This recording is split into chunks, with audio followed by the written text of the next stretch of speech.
अपने आप को एडजस्ट करके तो बैठते चले जाओ खुद ही, और अगर सामने टेबल नहीं तो डजेंट मैटर, फिर भी कोई मसला नहीं। सो ज़बूर को हम देख रहे हैं, द बुक ऑफ साम्स, और द बुक ऑफ साम्स में से हम रीड आउट कर रहे हैं ज़बूर 119 को। और जैसे already I have told you, पहले ही मैं आपको बता चुका हूं कि सबसे बड़ा ज़बूर जो है वो ज़बूर 119 है। And we can also say, हम ये भी कह सकते हैं कि ये the biggest chapter in the whole Bible, पूरी बाइबल में ये सबसे बड़ा बाब है। सो ज़बूर 119 और 119 ज़बूर की 50वीं आयत से हम अपनी रीडिंग का आगाज़ कर रहे हैं। और 50वीं आयत में हमने देखा था, मेरी मुसीबत में यही मेरी तसल्ली है कि तेरे कलाम ने मुझे जिंदा किया है। दीज आर द वर्ड्स, ये मुकद्दस दाऊद के अल्फाज हैं। किसके लिए? खुदा के लिए, कि ए खुदा तेरा कलाम जो है मेरी तसल्ली है, मेरे मुश्किल वक्त में, मेरे आड़े वक्त में, बुरे हालात में तेरा कलाम जो है वो मुझे तसल्ली देता है कि तेरे कलाम ने मुझे जिंदा किया है। Sometimes we do not dead, हम मरते नहीं हैं, लेकिन परेशानियों से, दुखों से और टेंशन से हमारी कंडीशन ऐसी होती है जैसे हम मुर्दा हों। सो अगर हमें उस बुरे हालात में, ऐसे सरकमस्टांसिस में, जब कंडीशंस अच्छी नहीं हैं, हमें कोई खुशी की खबर मिल जाती है तो हम महसूस करते हैं कि हम जिंदा हो गए। ओके, आगे। मगरूरों ने मुझे बहुत ठट्ठों में उड़ाया, उन्होंने मेरे मजाक उड़ाए, मजाक किया। और बाज़-औक़ात क्रिटिसाइज करना और चीज़ है बेसिकली, लेकिन बाज़-औक़ात मगरूर लोग क्रिटिसाइज करते हैं, बुरे रिमार्क्स देते हैं, मजाक उड़ाते हैं।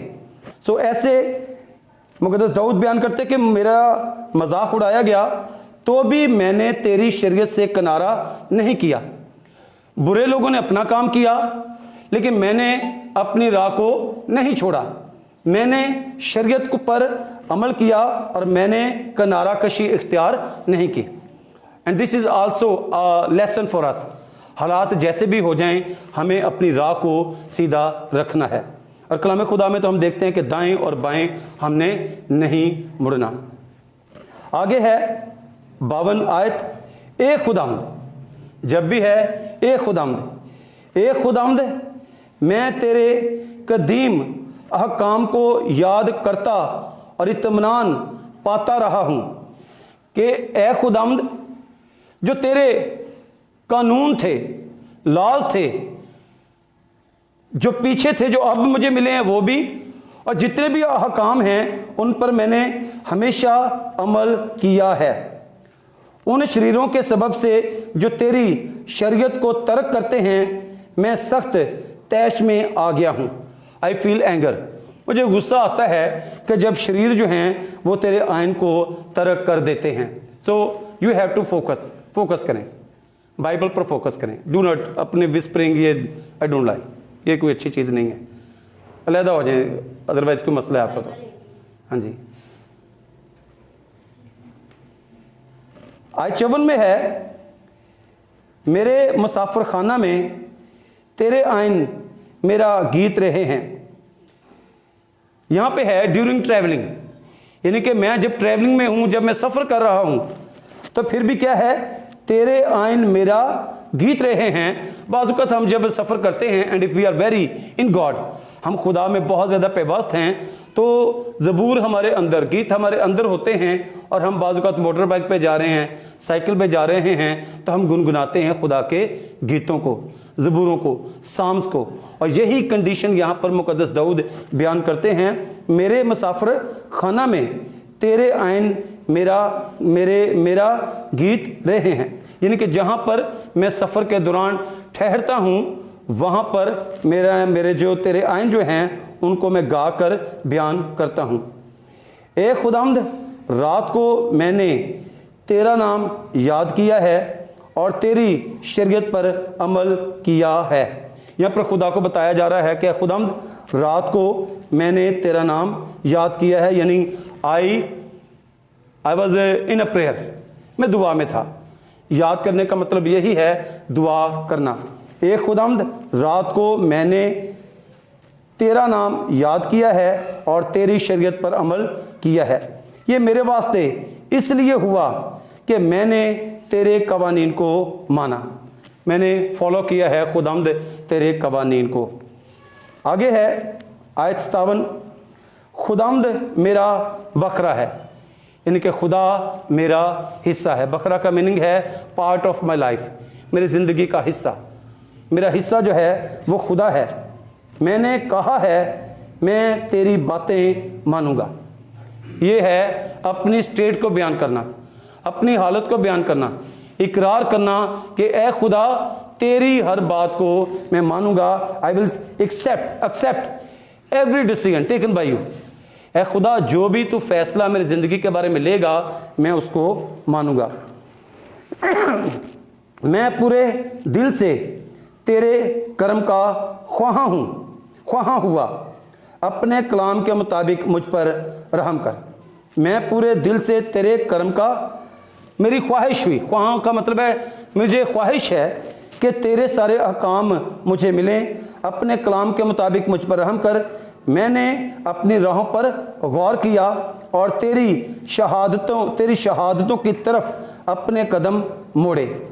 यहाँ पर है मैंने अपनी राहों पर गौर किया। When we are in God, जब हम खुदा पर हैं तो ना सिर्फ हमें अंधाधुंध ये काम नहीं करना, ऐसी मसीहत, ऐसी रूहानी जिंदगी जिसमें कोई मेयार नहीं है, कोई कानून नहीं है, ऐसी रूहानी जिंदगी भी हमें मजहबी बीमार बना देती है। वी बिकम स्पिरिचुअल सिकनेस, सिक हो जाते हैं और हम अंधाधुंध, हम अपनी रूहानी हालत को तो देखते हैं, दूसरों की जिंदगी पर गौर नहीं करते। बाज़ फॉर एग्जाम्पल इमसाल की किताब में पाक कलाम में लिखा है कि जो सुबह सवेरे अपने हमसाये के लिए बुलंद आवाज़ से दुआ खैर करता है उसके लिए वो लानत मंसूब होगी। मतलब क्या है, what is meaning of this words, कि एक शख्स बीमार है, आराम करना चाहता है, आप ऊंची ऊंची दुआएं करके उसे डिस्टर्ब करें। अगर आपने उसके लिए दुआ करनी है सो विद फेथ, ईमान से, अगर आप आहिस्ता से उसके आराम का ख्याल करके दुआ करेंगे तो खुदा आपकी दुआ की वजह से उसे शिफा दे देगा। सो हमें अपने स्पिरिचुअल लाइफ पर गौर भी करना है। मैंने अपनी राहों पर गौर किया है, सो गौर भी करना है। और तेरी शहादतों की तरफ अपने कदम मोड़े, यानी कि तेरे कानून की तरफ मैं मुड़ा हूं। मैंने तेरे फरमान माने हैं, जल्दी की और देर ना लगे। मैंने तेरे फरमान मानने में जल्दी की और देर ना लगाई। ये भी एक बड़ी अच्छी बात है कि मैंने खुदाम तेरे हकाम को माना है, मैं देर नहीं मैंने की। बिकॉज सम टाइम हम अपनी स्पिरिचुअल लाइफ में या अपनी सोशल लाइफ में बाज़ औक़ात कह लें कि डिले का शिकार हो जाते हैं। काम हमें जो करना चाहिए अपनी, जब हमारी एज है, जब we are in a rich age of 17, 18, 20, 25, हम अपने जोर में हैं, उस वक्त हम यीशु मसीह को कबूल ना करें और हम जाकर कबूल करें 45 की एज में। सो यहाँ पर यह बात है कि खुदावंद मैंने क्या किया है, मैंने तेरे फरमान मानने में जल्दी की और देर ना की। सो खुदा के अहकाम को मानने में वेल इन टाइम, पूरे वक्त पर हमें खुदावंद यीशु मसीह को कबूल करना चाहिए और फिर उसके साथ चलना चाहिए। शरीरों की रस्सियों ने मुझे जकड़ लिया पर मैं तेरी शरीयत को ना भूला। यहां पर शरीरों की रस्सियों ने, the plans of the wicked people, बुरे लोगों के प्लान्स ने, उनकी साजिशों ने, उनके जो हिले बहाने हैं, उनके जो तौर तरीके हैं, शरीरों की रस्सियों ने मुझे जकड़ लिया पर मैं तेरी शरीयत को ना भूला। तेरी सदाकत के अहकाम के लिए मैं आधी रात को तेरा शुक्र करने को उठूंगा। सो इस आयत में इन वर्स 62 हम देखते हैं देयर इज अ कमिटमेंट। यहां पर एक अहद है, यहां पर एक कमिटमेंट है। और कमिटमेंट क्या है, मैं आधी रात को तेरा शुक्र करने को उठूंगा। It's mean I am sleeping well in time, पूरे वक्त पर मैं सो गया, लेकिन खुदावंद मैं ये वादा करता हूं कि आधी रात को I will wake up again, मैं दोबारा से जाग जाऊंगा और तेरा शुक्र अदा करूंगा। यहां पर कमिटमेंट है। मैं उन सब का साथी हूं जो तुझसे डरते हैं और उनका जो तेरे कवानीन को मानते हैं। I am a group partner of those people who live their lives according to your laws. ऐ खुदा, जो लोग तेरे कवानीन के मुताबिक जिंदगियां गुजारते हैं, मैं उस ग्रुप का हिस्सा हूं। लाइक यू, लाइक मी, हम KRC किंगडम रिसोर्स सेंटर खुदा की बादशाही की क्लास का हिस्सा हैं। तो यहां पर मुकद्दस दाऊद कहते हैं कि खुदा, जो लोग तेरे कवानीन को मानते हैं, मैं उनका साथी हूं, मैं उनका कॉमरेड हूं, मैं उनका कंपेनियन हूं, मैं उनका साथी हूं। तो आगे है,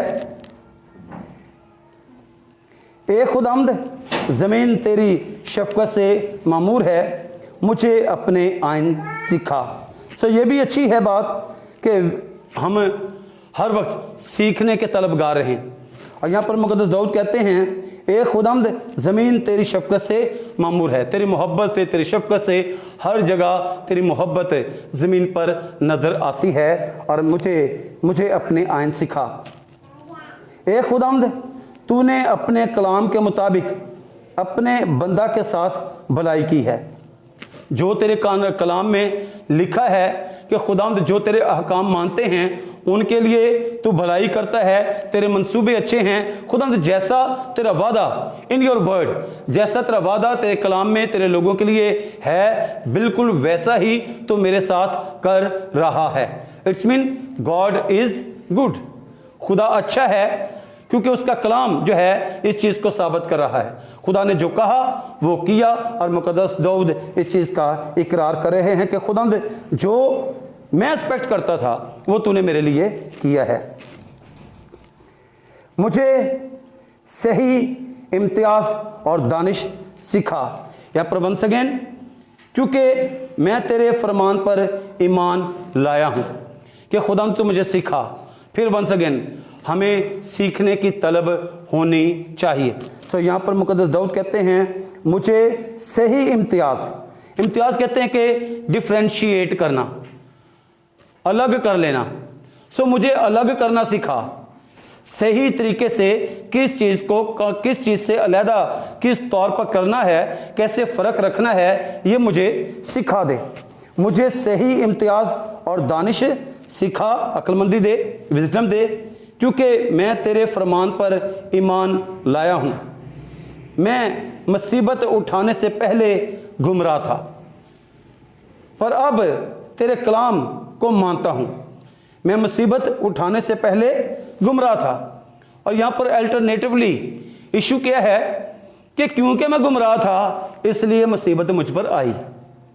मैं मुसीबत उठाने से पहले गुमराह था, यानी कि जब हम गुमराही का शिकार होते हैं तो फिर हमसे गलतियां होती हैं, फिर हमसे गुनाह होते हैं, फिर हमसे कोताहियां होती हैं। और जब गलतियां होंगी, कोताहियां होंगी, तो फिर मुसीबतें अल्टीमेटली हमारी जिंदगी में आएंगी। तो यहां पर यह बात है, मैं मुसीबत उठाने से पहले गुमराह था और उन गुमराहियों की वजह से मुसीबत मेरी जिंदगी में आई, पर अब तेरे कलाम को मानता हूं। अब मैं ये मानता हूं कि तेरा कलाम जो है वो सच्चा है, तू भला है और भलाई करता है। मुझे अपने आइन सिखा। मगरूरों ने मुझ पर बहुतान बांधा है, मगरूरों ने, सरफिरों ने, विकेट पीपल ने मुझ पर इल्जाम लगाए हैं। मैं पूरे दिल से तेरे कवानीन को मानूंगा। यहां पर एक दफा फिर कमिटमेंट है, अहद है खुदा के साथ कि मैं तेरे कवानीन पर अमल करूंगा। उनके दिल चिकनाई से फरबा हो गए, लेकिन मैं तेरी शरीयत में मसरूर हूं। उनके दिल चिकनाई से फरबा हो गए कि उनके अल्फाज ऐसे, बाज़-औक़ात हम सोशल लाइफ में जाते हैं और सोशल लाइफ में जब बिजनेस को देखते हैं, मार्केटिंग को देखते हैं, तो मार्केटिंग में लोग ऐसे ऐसे ज़बरदस्त उनकी डिस्कशन होती है, ऐसे खूबसूरत अल्फाज जो हैं वो आपसे ऐसी खूबसूरत बात करते हैं कि आप अट्रैक्ट हो जाते हैं। और यहाँ पर ऐसे लोगों के बारे में है कि उनकी बातें जो हैं, और एक ज़बूर हम गाते हैं, तेल तो वध के नरम मुलायम ओदे मुंह दियां बातां। कि कुछ लोग ऐसे होते हैं चक्करबाज कि जब वो बात करते तो दूसरों को लुभा लेते हैं, उनकी बातें बड़ी ज़बरदस्त होती हैं। तो यहाँ पर भी वही चीज़ है कि क्या है, यहाँ पर आयत में हम देखते हैं, उनके दिल चिकनाई से फरबा हो गए, लेकिन मैं तेरी शरीयत में मसरूर हूँ।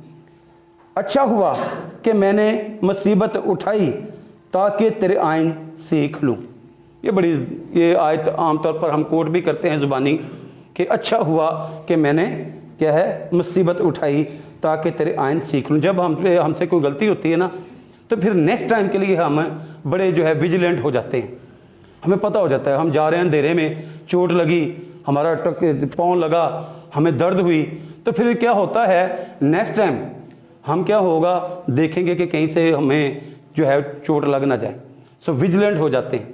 और यहाँ पर मुक़द्दस दाऊद कहते हैं कि अच्छा हुआ कि मैंने मुसीबत उठाई, लेकिन खुदा फ़ायदा ये हुआ है कि मैं तेरे आइन इससे सीख लूँगा। I should no go against your laws, मुझे तेरे कवानीन के ख़िलाफ़ नहीं जाना।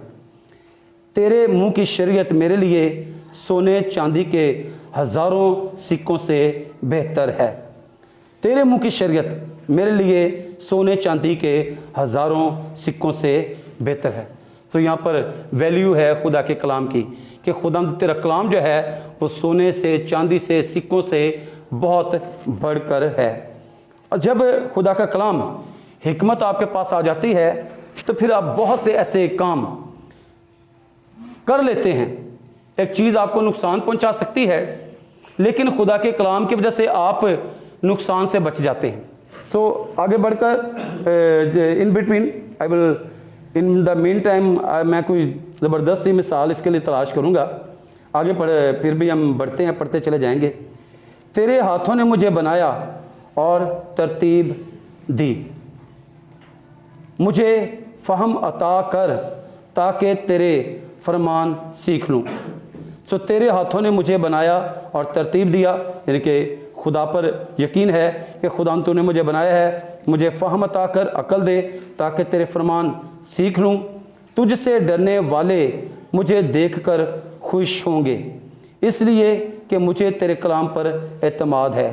तुझसे डरने वाले मुझे देखकर खुश होंगे। यहाँ पर है कि खुदा के लोगों का जो ग्रुप है वो मेरी ज़िंदगी को देखकर खुश होंगे कि मेरी ज़िंदगी बड़ी बहाली की ज़िंदगी है, मेरी ज़िंदगी बड़ी खुशहाली की ज़िंदगी है। इसलिए एक राइचियस पीपल का जो ग्रुप है, अच्छे लोगों का जो ग्रुप है, वो मुझे देखकर जो है वो खुश होगा।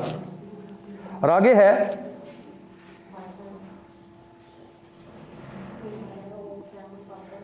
तुझसे डरने वाले मुझे देखकर खुश होंगे, इसलिए कि मुझे तेरे कलाम पर एतमाद है। ए खुदावंद, मैं तेरे अहकाम की सदाकत को जानता हूँ कि और ये कि वफादारी ही से तूने मुझे दुख में डाला। ए खुदावंद, जरा गौर करेंगे इन आयात पर। सो मैनी योर सीट्स, जहाँ पे आपको खाली जगह मिले, एडजस्ट योर सेल्फ, बैठते चले जाएं। सो यहाँ पर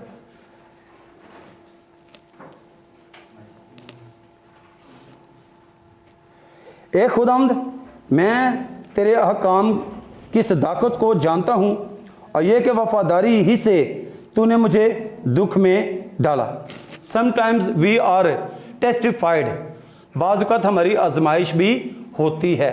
सो यहाँ पर आजमाइश को बयान किया गया है।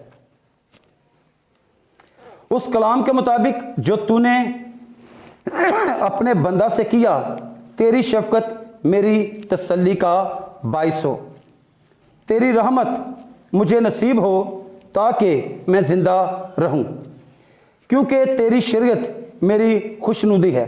सो इस आयत को 77 को, तेरी रहमत मुझे नसीब हो ताकि मैं जिंदा रहूं। सो खुदावंद, अगर तेरा हाथ मुझ पर है तो फिर मैं जिंदा रहूंगा। सो यहाँ पर खुदा से जिंदगी है ये कि तेरी रहमत अगर मुझ पर है तो मैं जिंदा रहूंगा। एक फिर बार बार ज़बूर की मैं एग्जांपल देता हूँ। ज़बूर में कुछ ऐसी हमें चीज़ें मिलती हैं कि अगर हम खुदा में वफादार ज़िंदगी नहीं गुजारते, अगर हम ज़नाकारी में, बदकारी में, गुनाहों में ज़िंदगियाँ गुजारते हैं, तो हम अपनी पूरी उम्र को जी भी नहीं पाते। तो यहाँ पर है कि खुदावंद, तेरी रहमत मुझे नसीब हो ताकि मैं ज़िंदा रहूं। जब इब्तदाई तौर पर नूह के वक्त में हम देखते हैं कि जब गुनाह बदकारी हद से बढ़ गई तो खुदा ने कहा कि अब मैं सारी दुनिया को ख़त्म कर दूंगा, डिस्ट्रॉय कर दूंगा, रूइंड, फिनिश, किसी को जिंदा नहीं छोड़ूंगा। हम भी बाज़ औक़ात कोई काम करते हैं और वो काम हमसे बेहतर ना हो तो एक दफ़ा किया, दूसरी दफ़ा किया, तीसरी दफ़ा किया, प्रोग्रेस ठीक नहीं आ रही, हम उसको बिल्कुल ख़त्म कर देते हैं। मैंने अभी यहाँ पे लिखा, हमने यहाँ पे लिखा हुआ है live session of class learning point, यहाँ पे हमने लिखा है। सो इससे पहले भी हमने लिखा, ज़रा छोटे साइज में था, पसंद नहीं आया, उसको एकदम मिटा दिया। मेरा अपना काम था, मुझे पसंद नहीं आया, मैंने मिटा दिया। सो अगर इंसान की ज़िंदगी खुदा को पसंद है तो खुदा उसकी उम्र को बढ़ाएगा। खुदाम का खौफ क्या है? उम्र की दराजी भी है। खुदाम के खौफ से हमें इल्म मिलता है, हिकमत मिलती है, और खुदाम के खौफ से हमें लंबी उम्र भी मिलती है। अगर खुदा के खौफ में ज़िंदगी गुजारते हैं फिर खुदा की रहमत होगी, और जब खुदा की रहमत होगी तो फिर ज़िंदगी मिलेगी, जिंदा रहेंगे। तेरी शफकत, क्योंकि तेरी शरीयत मेरी खुशनुदी है, मैं बड़ा इंजॉय करता हूँ, हैप्पी रहता हूँ, खुश होता हूँ खुदाम तेरे कवानीन में। मगरूर शर्मिंदा हूँ क्योंकि उन्होंने नाहक मुझे गिराया, लेकिन मैं तेरे कवानीन पर ध्यान करूँगा। कमिटमेंट वंस अगेन कि मगरूर शर्मिंदा हूँ क्योंकि उन्होंने नाहक मुझे गिराया, मुझे साजिश की, प्लान किया, लेकिन मैं तेरे कवानीन पर ध्यान करूँगा। तुझसे डरने वाले मेरी तरफ रजू हों तो वो तेरी शहादतों को जान लेंगे। तुझसे डरने वाले मेरी तरफ रजू हों तो वो तेरी शहादतों को जान लेंगे। यहाँ पे एग्जाम्पल के तौर पर अपनी ज़िंदगी को पेश किया जा रहा है। एक शख्स बाज़-औक़ात अपनी ज़िंदगी को पेश करता है कि सी माई लाइफ, आप मेरी ज़िंदगी को देखें, मैंने ये काम किया, मैंने अपनी एजुकेशन को मुकम्मल किया, मैंने अपने शेड्यूल को सही रखा, मैंने वक्त पर खाया, वक्त पर सोया, आज मैं सेहत भी मेरी अच्छी है और आज मुझे जॉब भी मिल गई है, मैं बड़ा फ्लरिश हूँ, मेरी ज़िंदगी अच्छी है। इशू क्या है कि उसने कहा कि मैंने ये काम अच्छा किया, ये काम अच्छा किया, ये काम अच्छा किया, और इस प्लान की वजह से, इस शेड्यूल की वजह से मेरी ज़िंदगी बेहतर है। और यहाँ पर मुक़द्दस दाऊद भी अपनी ज़िंदगी को एग्जाम्पल के तौर पर पेश करते हैं। तुझसे डरने वाले मेरी तरफ रजू हों, कि मेरी ज़िंदगी को देखें वो लोग जो तुझ में ज़िंदगियाँ गुजारते हैं। I have already spend my life in you, ऐ खुदा मैंने अपनी ज़िंदगी यहाँ पर तुझ में गुजारी, अब मैं यहाँ पे हूँ। अब जो यहाँ पे ज़िंदगी गुजार रहे हैं उनके लिए मैं एक एग्जाम्पल हूँ। सो वो मेरी ज़िंदगी को देखें, और जब मेरी ज़िंदगी को देखेंगे तो फिर क्या है, मुझे मेरी तरफ रुजू हों तो वो तेरी शहादतों को जान लेंगे कि तेरे कवानीन पर अमल करके मैं कामयाब हुआ हूँ, अब तेरे कवानीन पर यहाँ से अमल करेंगे तो वो भी यहाँ पे आ जाएंगे। So success through the word of God, through the laws of God, खुदा के कवानीन से कामयाबी। मेरा दिल तेरे आइन मानने में कामिल रहे ताकि मैं शर्मिंदगी ना उठाऊं। यहाँ पर एक दुआ है, ये एक तरह से दुआ है, मेरा दिल तेरे आइन मानने में कामिल रहे ताकि मैं शर्मिंदगी ना उठाऊं, मेरी जान तेरे नजात के लिए बेताब है। और थोड़ी सी कुछ और आयात को हम देखेंगे। चलें आज हम देखते हैं 90 आयात तक हम जाएंगे आज। लेकिन मुझे तेरे कलाम पर एतमाद है, मुझे तेरे कलाम पर एतमाद है। ये एक अपनी स्टेट को, अपने भरोसे को, अपने भरोसे को, अपना ईमान है ये कि खुदा मेरे लिए तेरा कलाम जो है वो सब कुछ है। तेरे कलाम पर अमल करके मैं सब कुछ कर सकता हूँ। तेरे कलाम के इंतज़ार में मेरी आंखें रह गईं। मैं यही कहता रहा कि तू मुझे कब तसल्ली देगा। मैं उस मशकीज़ा की मानद हो गया जो धुएं में हो, तो भी मैं तेरे आइन को नहीं भूलता। कुछ भी हो जाए तेरे कवानीन को मैं नहीं छोड़ूंगा। और धुआं जब होता है ना तो धुआं इनवर्ड असर करेगा। फॉर एग्जाम्पल अगर यहाँ पे स्मोक है तो यू विल इनहेल, आपके अंदर वो जाएगा और आप उसकी जो स्मोकनेस है उसे महसूस करेंगे। और यहाँ पर है कि ए खुदा, और बाज़ औक़ात खानों में अगर ये धुएं का इफेक्ट आ जाए तो ये निकलता नहीं है। सो बेसिकली यही है, मैं उस मशकीज़ा की मानद हो गया जो धुएं में हो, तो भी मैं तेरे आइन को नहीं भूलता। तेरे बंदा के दिन ही कितने हैं, तू मेरे सताने वालों पर कब फतवा देगा। मगरूरों ने जो तेरी शरीयत के पैरों नहीं मेरे लिए गड़े खुदे हैं। यहाँ पर इजी अंडरस्टैंडिंग है इसलिए मैं इसको ज़्यादा एलेबोरेट नहीं करूँगा। तेरे सब फरमान बरहक हैं, वो नाहक मुझे सताते हैं, तू मेरी मदद कर। उन्होंने मुझे ज़मीन पर से फना कर ही डाला था, लेकिन मैंने तेरे कवानीन को तर्क ना किया। हर हाल में आई एम विद यू, ए खुदा मैं तुझ में था और तुझ ही में हूँ। तू मुझे अपनी शफकत के मुताबिक जिंदा कर, तो मैं तेरे मुंह की शहादतों को मानूंगा। ए खुदावंद तेरा कलाम आसमान पर अब तक कायम है, तेरी वफादारी पुश्त दर पुश्त है। तूने ज़मीन को क़याम बख्शा और वो कायम है। पाक कलाम का पढ़ा और सुना जाना हम सब के लिए बाइस बरकत हो। So thank you very much for this first session of learning point. और इसमें हमने जो ज़बूर 119 जिसको हम ऑलरेडी उसकी 50 आयात पढ़ चुके थे, आज हमने 40 आयात को जो है आगे बढ़ा है और उसकी तफसीर भी हम सब ने सीखी है और आइंदा क्लास में हम यहीं से स्टार्ट करेंगे। So thank you very much for being part of us. God bless you. आमीन।